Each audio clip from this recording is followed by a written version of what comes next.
This is From Destruction to Dignity with Janice Pons. Each week, Janice shares her wisdom to enlighten, educate, and advance the culture in America today. Janice Pons is a mother, author, and free thinker, and your host for our podcast this evening. Now let's join your host, Janice Pons. Greetings, greetings, greetings. Come on in. Welcome, welcome, welcome. My name is Janice Pons. I'm the host on this podcast. Our podcast, From Destruction to Dignity, Clinical Perspective, Spiritual Truths. Listen, we're going to keep going on our pathway that we've been on, understanding our nation, as represented by our flag behind me. I love that flag.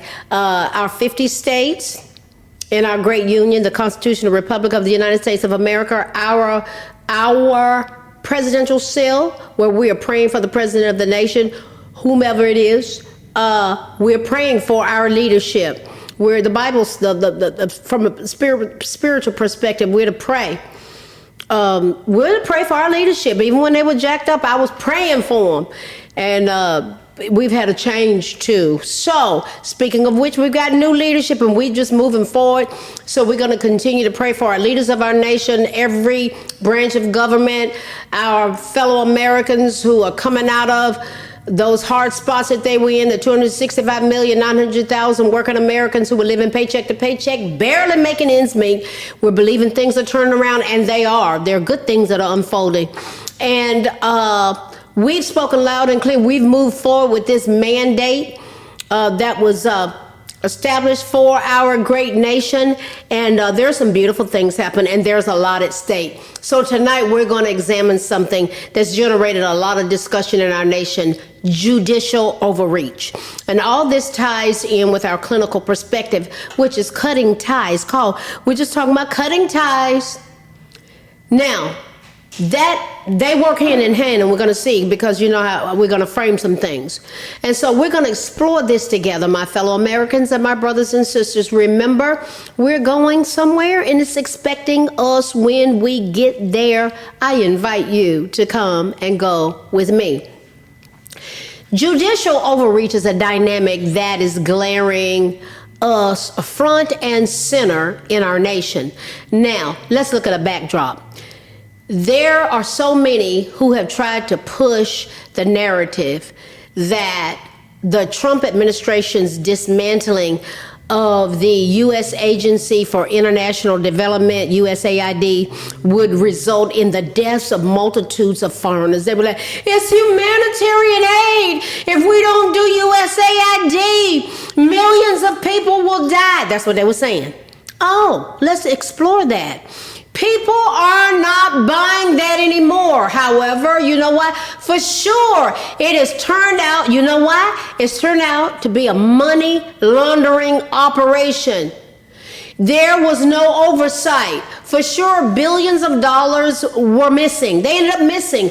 Fear-mongering is now falling flat, as similar efforts by Bill Gates and other super wealthy individuals, apparently keen to keep American taxpayers running funds through their organizations and on the hook for wasteful foreign projects, failed. It failed to achieve their desired effect. Cash was instead pouring into big remote NGOs, non-governmental organizations. Working with local partners, it turns out, is more difficult, time-consuming, and it's riskier. But they had all that money. That was our money that was going to those NGOs. And can you imagine the salaries of the folk that they put in charge and those NGOs? They were paying their relatives good salaries, and they had their laptops, their phones, their credit cards, hotel suites. Baby, as my daddy said, they were living high off the hog. Our money. 83% of them have been shut down. Oh yeah, they have. USAID funds were gobbled up by implementing partners such as private contractors, government agencies, NGOs, and international organizations. The Congressional Research Service has noticed something. It says, it has been discovered that less than, this is so important. Wow. I was like, okay, this is what they were doing. Less than 10% of our foreign assistance dollars flowing through USAID was actually reaching those communities. Less than 10%. Walter Kerr, co-founding executive director of Unlock Aid, something called Unlock Aid, has stated that about 98% of USAID grants pay for activities and not results. They don't get, we weren't getting results. Guys, a lot of it went towards LGBTQ specific agendas, helping them get operations, and that was the driving agenda with USAID. I've done previous podcasts naming exactly where those monies went, and that was a big driving force. The big words were, it's humanitarian aid. We've got to do this as a country.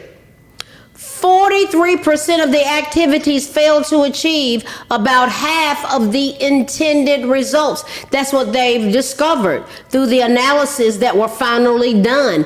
But in spite of that, they still got paid in full almost every time, and sometimes more. Mr. Kerr indicated that working with local partners could prove far more effective. Secretary of State Marco Rubio, he ain't playing. He's not playing. He said that beyond creating a globe-spanning NGO industrial complex at the taxpayer's expense, coming out of our paycheck, USAID has little to show since the end of the Cold War. This is Marco Rubio. I like him. Development objectives have rarely been met. Instability has often worsened, and anti-American sentiments has only grown. This is Marco Rubio's summation. On the global stage, the countries that benefit the most from our generosity usually fail to reciprocate. It wasn't a reciprocal process. Marco Rubio, he has gone on to say that this era of government sanction inefficiency has officially come to an end. Thank God. Thank God. Under the Trump administration, we will finally have a foreign funding mission in America that prioritizes our national interests. To tie in with all of this, an appeals court delivered President Trump a big win, throwing out a Biden judge's ruling on foreign aid. Attorney General Bondi celebrated the win and promised to continue fighting back against judicial overreach. The U.S. Court of Appeals for the District of Columbia tossed out the February order of a Biden-appointed district judge on and delivered the Trump administration a big win. How it started? President Donald Trump ordered a pause in foreign aid on his first day back in office, eliciting backlash from beneficiaries abroad and vested interests at home. Trump he was convinced that the U.S. foreign aid industry and bureaucracy are not aligned with American interests, and in many cases were against our American values. He ordered a 90-day pause in foreign aid, according to his administration, an opportunity to review relevant programs. They said he stopped the funding. Look, you got to figure out what's going on. And that's what he did. People were tripping out. He stopped the funding there. HBCU, he had to figure out what was going on. You got to figure out what's going out and what's coming in. That's good business sense. He ordered a 90-day pause in foreign aid, according to his administration, an opportunity to do what? Review relevant programs for programmatic efficiency and consistency with United States foreign policy. That's wisdom. That's strong leadership. We have to keep our national interests at the forefront. It was not at the forefront before. U.S. national interests are the core goals that guide the country's foreign policy, primarily focusing on security, homeland, allies, and citizens. That security, economic prosperity, such as trade, markets, and resources. Imagine somebody thinking about that. And the promotion of U.S. values like what? Democracy and human rights. Guys, we were on a sinking ship. Key interests also include ensuring regional stability, protecting critical infrastructure. You knew what was going on with the airlines. It was a mess. The leader related to the Department of Transportation, they said our airline system was equivalent to a flip phone. The big, beautiful bill is addressing that core safety issue. We didn't even have enough air traffic controllers. We were down 3,800. So it was totally asinine that 1,000 who were in I'm going to keep saying it, that were in the employment pool were taken out overnight because they were white. DEI, that diabolical agenda. Compromise our safety. Coming against white people. Are you kidding me? What a mess. What a mess. Good God. God have mercy. And he did. All these interests are the core goals that guide our foreign policy and focuses on our security, our posterity, our prosperity, and our posterity. Yeah. The promotion of values that promote our country, human rights, democracy, key interests. Guys, if we don't have regional stability, if we don't protect our critical infrastructure, we're going to be a mess. All this deters major power conflicts, and it maintains a healthy global environment. Secretary of State Marco Rubio, he subsequently suspended new funding obligations for the State Department. Yay! Praise God. He terminated thousands of grant awards. Yes. And he shuttered it up. The U.S. Agency for International Development, he shuttered it up. There were money laundering fronts, guys. That stuff is over. Oh, yeah.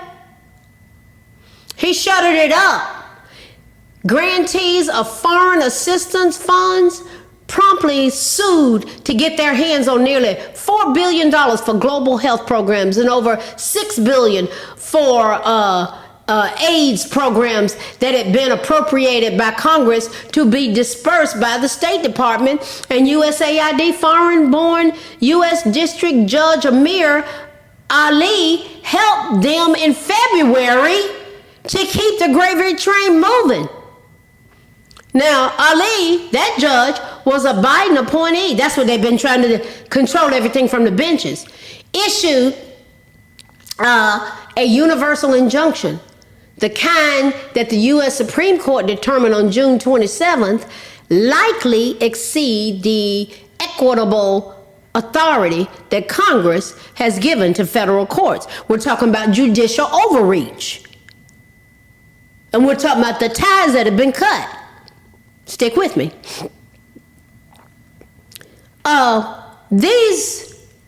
They were trying to tie Trump up. It barred the Trump administration from suspending, pausing, or otherwise preventing the obligation or disbursement of appropriated foreign assistance funds in connection with any contracts, grants, and cooperative agreements, loans, and other federal foreign assistance awards that was in existence as of January 19, 2025. They wanted to lock that in. That's what Biden had put in place. And this judge was coming in Gestapo. This is what they've been doing to keep it going, to keep these money laundering fronts going. 3-judge panel of the U.S. Court of Appeals for the District of Columbia did what the Supreme Court refused to do in March: vacate Ali's order, that judge's order.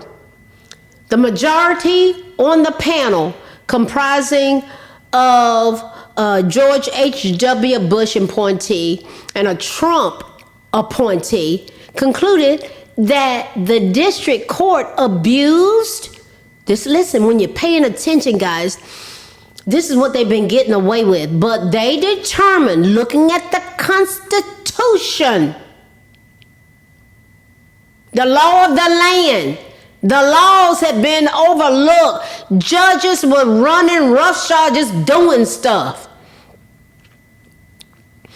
It concluded that the district court abused its discretion in granting a preliminary injunction because the grantees failed to show they are likely to succeed on the merits. The majority also determined that the grantees lacked a cause of action to bring their freestanding constitutional claim and have no cause of action to undergird their Administrative Procedure Act contrary to law claim. Here's the position of the Trump administration. This is what they said: we will continue to successfully protect core presidential authorities from judicial overreach. In her dissenting opinion, Judge Florence Pan, a Biden appointee and daughter of Taiwanese immigrants, she accused her colleagues of reframing the case to help the government. The majority concludes that the grantees lack a constitutional cause of action, and an issue that the government did not mention in its opening brief and did not fully develop even in its reply brief, wrote Pan. Listen, we've got a new sheriff in town that operates according to the Constitution, not these judges, liberal judges that Biden and Obama appointed that were legislating from the bench. It's a different flow now.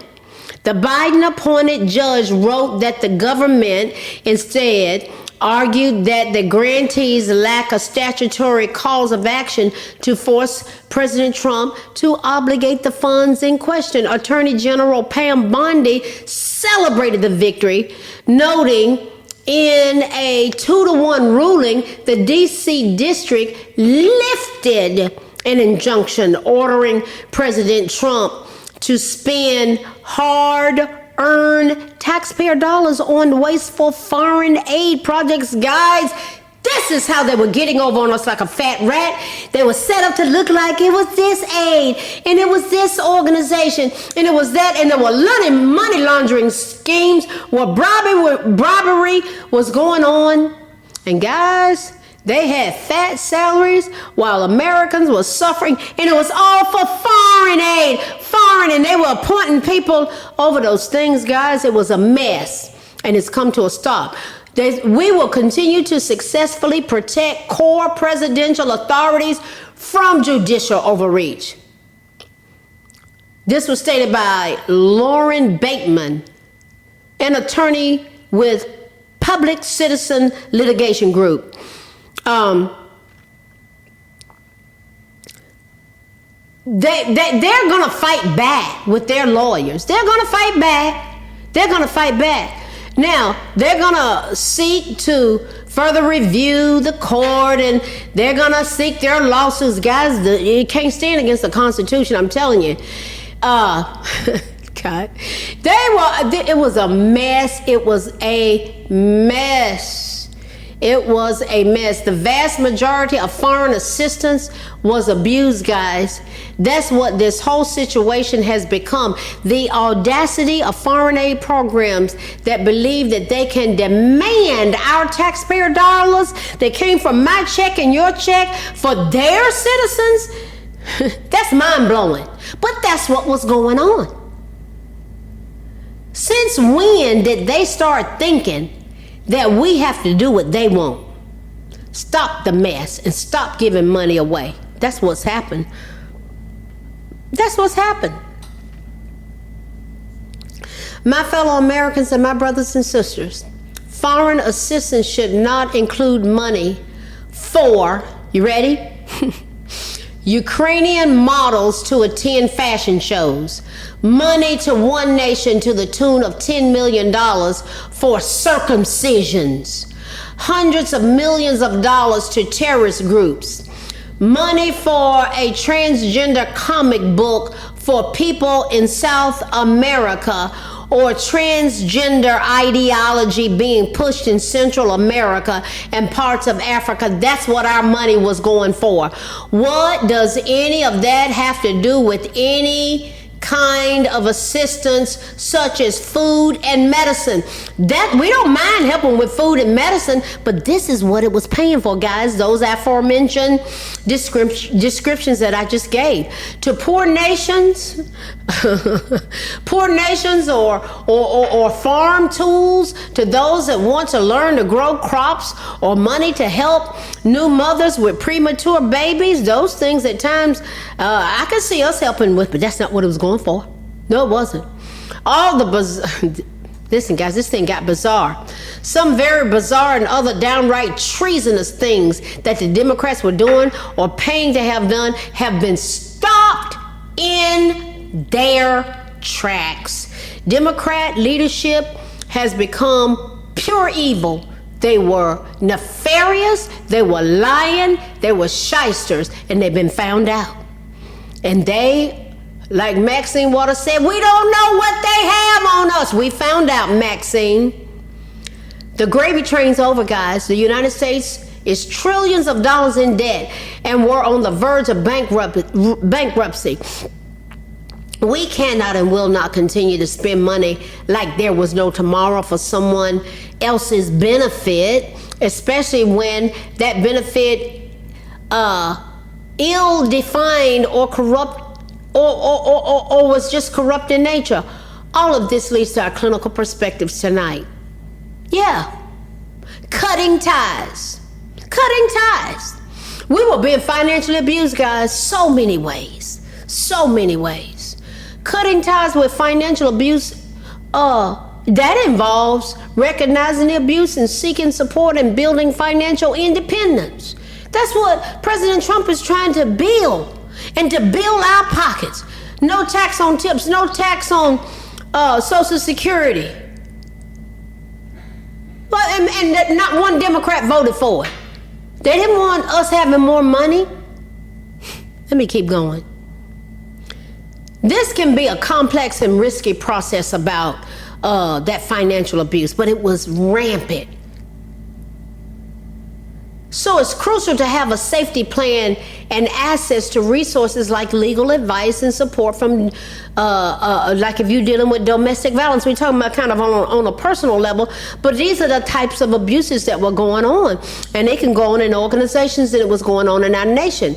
Now, let's look at a breakdown of, it's a way of thinking, steps to think about for consideration about abuse when you're cutting the ties. And sometimes you need to be in structured settings like a therapeutic process to help you navigate this stuff. You go to JanicePons.com, go to the resource page. It'll show you how to get a therapist. I've already mapped it out for you. In your region, it shows you how to do it. It's beautiful. If you need support, if you need recovery support, go to a support group. Al-Anon, it's Celebrate Recovery. So many options, guys. You don't have to go it alone. But let's look at these steps real quick before we wrap this up. To consider when you're talking about breaking ties, recognize and acknowledge the abuse. Identify the tactics. Financial abuse involves controlling someone's access to money, sabotaging their employment, or running up debts in their name. Understand it's not your fault. What they were doing was not our fault, but they were in a position to take advantage of us until President Trump showed up. I called it last week the Trump effect. It's a Trump effect. That stuff is stopped. Financial abuse is a form of coercive control, not a personal failing. And you do need professional help sometimes. Talking to a therapist or counselor specializing in when domestic violence is going on, specializing in that can help you understand the situation and its impact. What would happen if we build a safety plan and seek support, guys? When these types of dynamics go on, people need help. They need support. They've got to have a safety plan, especially when they're cutting ties. You don't just up and go. You help people that know how to navigate these pathways to help you, to help people. What would happen if we prioritize safety? If someone's in immediate danger, contacting services, 911 in the United States can get you to the connections and the networks that can be helpful. Oh yeah, we're talking about abuses that go on. What would happen if we're talking about breaking ties? We broke the ties nationally and internationally that were harmful. These are more intricate personal ways to look at it in terms of dynamics. But it affects a nation, it affects an organization, it affects families, and it affects individuals. What would happen if we create a safe space? Identifying trusted friends or family members at home, or sometimes people need a domestic violence shelter if they've been dealing with abusive people as a temporary safe haven. It saved lives. It's getting other people involved. It's okay to let people, you have boundaries, but sometimes people need to know what you're dealing with. What would happen if you need to gather essential documents? I've seen people say, I don't know, well, what's this number? What's that? I don't know.